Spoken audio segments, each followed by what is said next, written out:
That's what's wrong with democratic socialism. That's what's wrong with Black Lives Matter, with Antifa, and with the Me Too movement. It's based on so wanting a specific person or group to be wrong that we will do anything. We can almost taste it. Mug clubs for closers. This is what I want to talk with you about today. You know, a lot of times people are looking for something. I'm a 31-year-old guy. Who gives a crap what I have to say as far as life advice? But it matters to some of you. So this is something that actually was on my heart this week because I was watching my favorite movie ever. So all this Me Too, the Black Lives Matter, the democratic socialism, it all spawns from the same evil. It all comes from this idea of shifting the balance of power simply for the sake of shifting the balance of power. It's the foundational philosophy of the left. We all know it. We've talked about it, the sort of underdog theory. It's known by another word, envy. So one of my favorite films is The Edge. Have you seen? No? I have not. Oh. I have not. I want to, though. I watched the trailer. Silence. You keep talking about Silence. it. I want to watch it. It is, as a matter of fact, let me say, the reason why is because it is my favorite film. It is not maybe. It is my favorite film, period. I'll say that. People give me crap about that all the time. But go and watch the film. Comment here. Let me know what you think. Whenever I talk with someone about this film, I'm like, oh, that's your favorite. Shouldn't it be Godfather? Shouldn't it? Well, I think Chinatown was a better film, by the way. Who cares about the Quaaludes and the 14-year-old? It was a good film. But The Edge is my favorite film. Everyone comes back and says, yeah, it was pretty good. No one comes back and says, no, I thought it sucked. So this is one of those ideas where you're conditioned to not like films. I get it. There are a couple of lines in the film that might be cheesy. There are a couple of green screen sequences that maybe don't hold up today. But I think it's at least the most underrated film of the last quarter century. And I just found out that the writer, David Mamet, is going to be on the show, the same writer of Glengarry Glen Ross, who he wrote The Edge, The Untouchables. Is it Ophelia? I don't know. He wrote the most prolific stage writer of our generation. He's written a lot of great films. He's going to be on the show. I cannot tell you how excited I am. He actually came out of the closet as a conservative with an article titled, I believe it was, I don't have it in front of me, Why I'm No Longer a Brain Dead Liberal. New York Times, I believe, is where he wrote it. That's funny. I could be wrong. Someone, it was New York Magazine, but I don't know exactly where it was, so someone can maybe let me know. I don't have a source for this. I didn't prep for this, but it's like my mouth was getting dry, so I had to drink, and that's awkward for people who are listening on audio. By the way, subscribe on iTunes if you aren't, for when you're on the road. Here's the thing. He wrote The Edge long before the article where he came out as a conservative. And this is a big reason I love the film. There are tons of reasons to love the film, especially when you rewatch it. It's one of those, it's like a video game where you backtrack and there are Easter eggs. Nearly every single shot, almost every line of dialogue means something. But something that is singularly unique about this film, the billionaire, played by Anthony Hopkins, the character's name is Charles Morse. Kind of a spoiler alert here. 3, 2, good. The billionaire is actually the good guy. And this relates back to the point I'll be making. In the realm of cinema where the wealthy person is nearly always the big evil oil baron or the corrupt Wall Street banker, here's this film where Charles Morse, the billionaire, surrounded by artists, photographers, and even minorities, by the way, one of whom just gets the crap of him mauled out of a bear, way worse than the Revenant scene. The standout man of character, the true blue character, is the old white guy. Patriarchy personified. Charles Morse, throughout the film, he not only improves people's lives, but he saves them. And the point is that sometimes shifting the balance of power merely for the sake of it doesn't take into account who's going to get the power once the shift is completed. Sure, some of the worst people throughout history were powerful. So were all of the best. And if we try to strip power from people simply because we perceive them to hold it, as we're talking about now in these articles, you see them with Me Too. That's the end game with democratic socialism. So if we want to strip power just because people have it, that's the reason, well, who's going to maintain the balance of power afterward? Hillary Clinton? The Me Too charlatans? The LGBTQ AAIP movement? Feminists? Well, just because they aren't Charles Morse?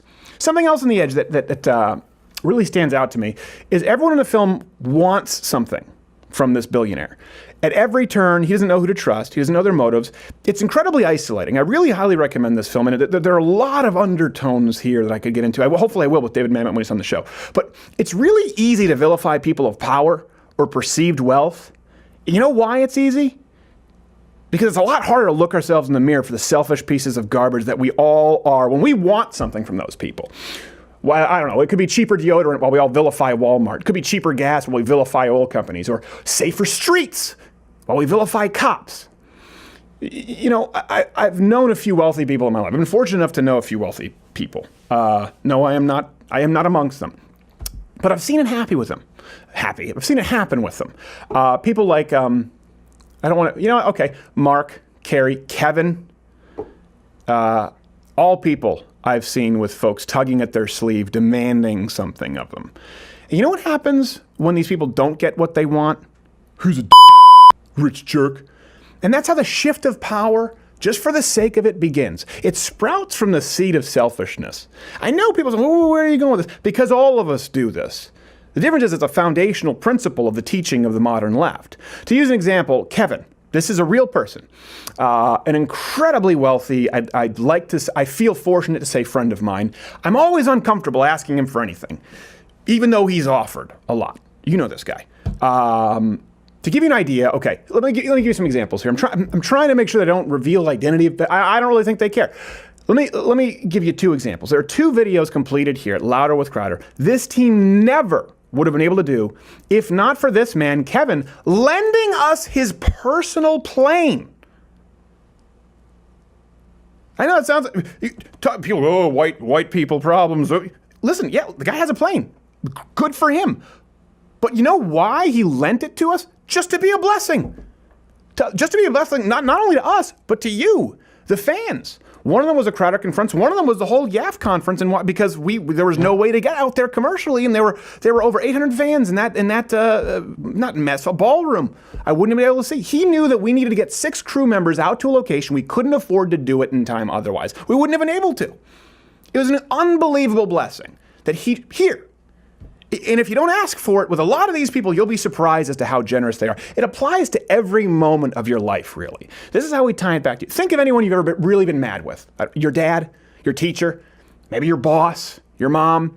All people who at those moments in time were in a position of authority over you. It comes down to submitting to authority, sometimes when appropriate. The left wants you to submit to authority when it's the right people, based on identity politics, not based on morality.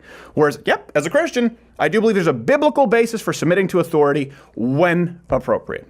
So all these people, almost all the people you've probably disliked at some moment in your life had authority over you. Now think of anyone on the flip side who's ever actually really helped you and been there when you needed it. Someone who actually meant it. We hear, so, oh, I got your back, bro. Well, what does that mean? What does that mean? Someone who truly meant it when they said they had your back. Could it have been maybe your dad? Maybe that teacher? Maybe that boss? Maybe your mom? Now magnify that. That's just a wealthy person.